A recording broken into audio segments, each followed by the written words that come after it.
Salut et bienvenue chez Quiz Culture Générale. Vous disposez de 10 secondes pour répondre à chacune des 20 questions de culture générale. À vous de jouer. Quel fut le tout premier nom européen de la ville de New York?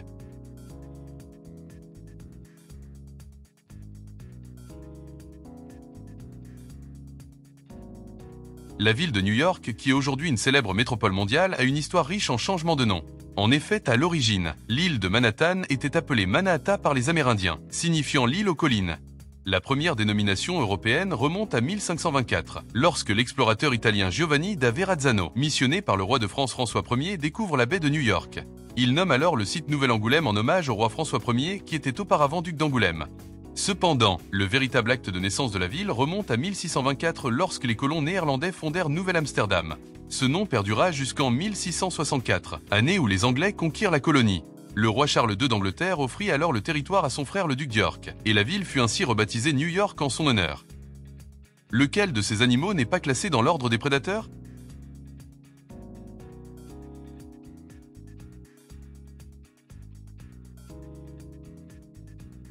Le lamantin est un mammifère marin herbivore qui se nourrit principalement de plantes aquatiques, bien qu'il puisse également consommer de petits poissons et crustacés accidentellement. En revanche, le crabe et le manchot sont considérés comme des prédateurs dans leur environnement respectif, le crabe chassant divers organismes marins et le manchot se nourrissant principalement de poissons et de krill.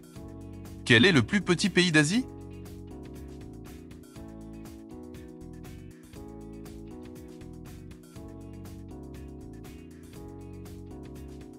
Les Maldives, un archipel de 1192 îles coralliennes dans l'océan Indien, est le plus petit pays d'Asie avec une superficie totale de seulement 298 km².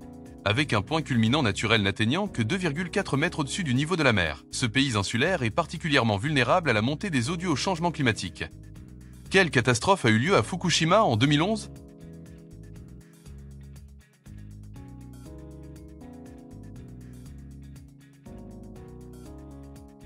Considéré comme le pire accident nucléaire depuis Tchernobyl en 1986. L'accident nucléaire de Fukushima survenu le 11 mars 2011 a été déclenché par un puissant séisme suivi d'un tsunami qui ont frappé le Japon. La centrale nucléaire de Fukushima Daiichi a perdu ses systèmes de refroidissement, entraînant la fonte des cœurs de 3 réacteurs et d'importants rejets radioactifs. Classé au niveau 7 sur l'échelle internationale des événements nucléaires, cet accident a nécessité l'évacuation de plus de 100 000 personnes et a eu des conséquences environnementales, sanitaires et sociales majeures. Il a également ravivé le débat mondial sur la sûreté nucléaire et a conduit plusieurs pays à revoir leur politique énergétique.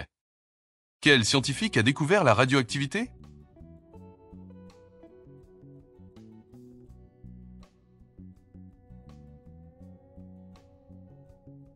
La radioactivité a été découverte en 1896 par Henri Becquerel, lorsque celui-ci étudiait la phosphorescence des sels d'uranium. Cette découverte accidentelle a ouvert la voie à de nouvelles recherches sur les rayonnements menées notamment par Marie et Pierre Curie. Ces travaux ont permis à Becquerel de partager avec les Curie le prix Nobel de physique en 1903. Quel oiseau était utilisé dans les mines de charbon pour détecter la présence de gaz toxiques?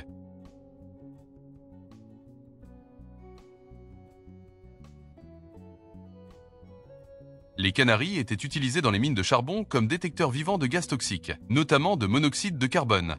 En effet, leur physiologie unique incluant un métabolisme rapide et un système respiratoire efficace les rendait particulièrement sensibles aux gaz nocifs. Introduite au début du XXe siècle par John Scott Haldane, cette pratique consistait à emmener des canaris dans des cages spéciales dans les galeries souterraines.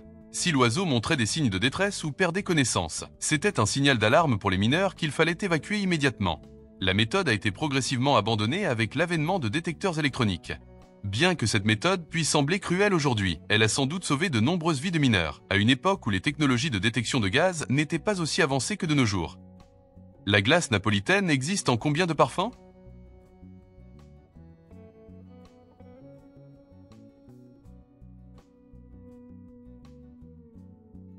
Également connue sous le nom de tranche napolitaine ou glace arlequin, la glace napolitaine est un dessert d'origine prussienne, créé par le chef français Louis-Ferdinand Gingus. Ce dessert se compose généralement de 3 crèmes glacées de différentes saveurs disposées en couches alternées, à savoir vanille, chocolat et fraise. Un élurophile est une personne qui aime les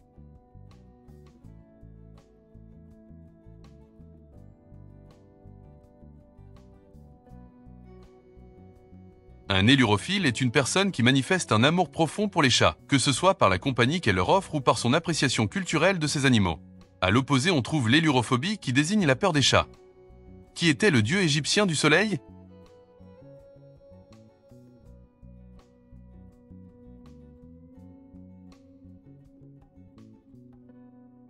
Ré, également connu sous le nom de Ra, est le dieu solaire principal de la mythologie égyptienne.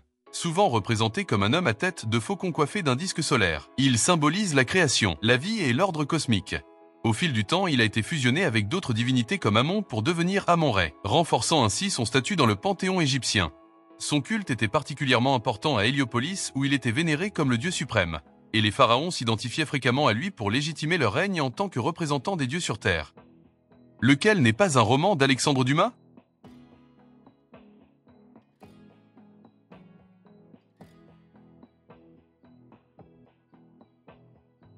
Alexandre Dumas est sans aucun doute l'un des auteurs français les plus emblématiques du XIXe siècle. Parmi ses œuvres majeures, on retrouve Les Trois Mousquetaires et Le Comte de Monte Cristo. Le premier suit les exploits de D'Artagnan et de ses amis mousquetaires dans la France du XVIIe siècle, tandis que le second raconte la quête de vengeance d'Edmond Dantès après une trahison. Dumas excelle dans le roman feuilleton à travers lequel il offre un aperçu vivant de l'époque, et son héritage perdure à travers de nombreuses adaptations cinématographiques et théâtrales. Quelle est la plus ancienne bourse de valeur encore en activité?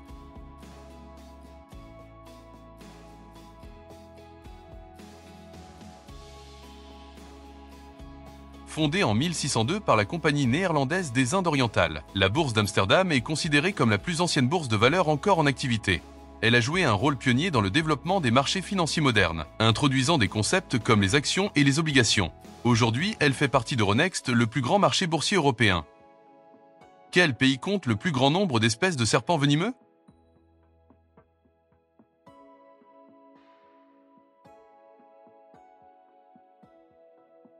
L'Australie abrite une proportion exceptionnellement élevée de serpents venimeux, avec environ 100 espèces terrestres venimeuses sur les 140 espèces totales présentes dans le pays. Parmi ces espèces se trouvent certains des serpents les plus toxiques au monde, comme le taipan du désert, le serpent brun de l'Est et le serpent tigre. Cette concentration unique d'espèces venimeuses est le résultat de l'isolement géographique du continent et de la diversité de ses écosystèmes. La passe de Khyber relie quel pays?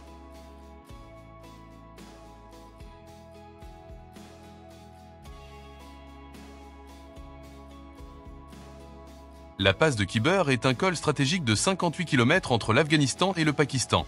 Historique voie d'invasion depuis l'Antiquité, elle a servi de principal passage terrestre entre l'Asie centrale et le sous-continent indien, ainsi que de passage commercial et militaire crucial. Contrôlée principalement par le Pakistan, elle est aujourd'hui une zone marquée par des défis sécuritaires et des activités de contrebande. Son importance géopolitique demeure toutefois significative dans la région. Quel est le plus grand lac souterrain du monde?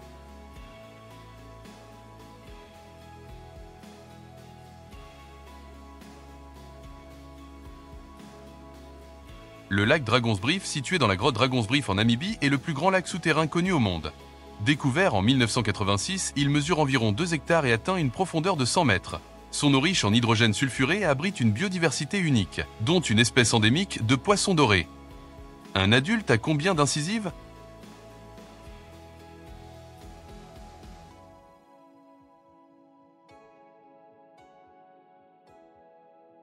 Les incisives sont les dents de devant utilisées pour couper et mordre les aliments. Un adulte a 4 incisives sur la mâchoire supérieure et 4 incisives sur la mâchoire inférieure, soit un total de 8.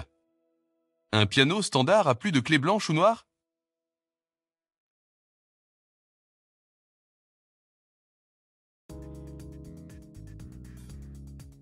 Un piano standard a un total de 88 clés, comprenant 52 touches blanches et 36 touches noires. Les touches blanches représentent les notes naturelles, c'est-à-dire Do, Ré, Mi, Fa, Sol, La, Si, qui sont les sons fondamentaux utilisés dans la plupart des mélodies. Les touches noires, quant à elles, correspondent au dièse et au bémol, qui sont des variations des notes naturelles précédemment citées.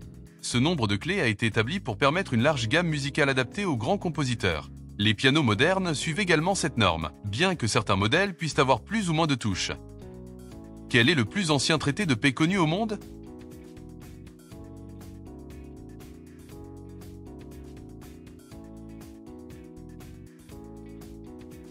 Le traité de Kadesh signé vers 1259 avant Jésus-Christ entre le pharaon Ramsès II d'Égypte et le roi Hattusili III des Hittites est considéré comme le plus ancien traité de paix connu.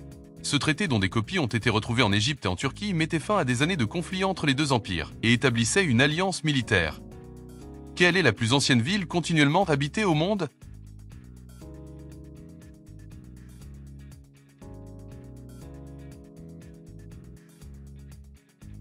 Damas, la capitale de la Syrie, est considérée comme la plus ancienne ville continuellement habitée au monde, avec des preuves d'occupation remontant à environ 11 000 ans.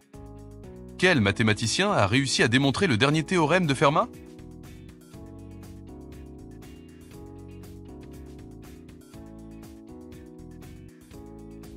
Pierre de Fermat a formulé ce théorème en 1637 dans la marge d'un livre, affirmant avoir une démonstration mais que la marge du livre était trop petite pour la contenir. En effet, il affirmait qu'il n'existait pas de solution entière pour l'équation suivante.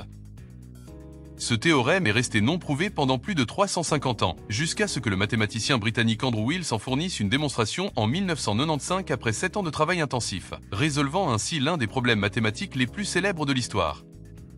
Lequel de ces animaux est le plus proche du chameau et du lama?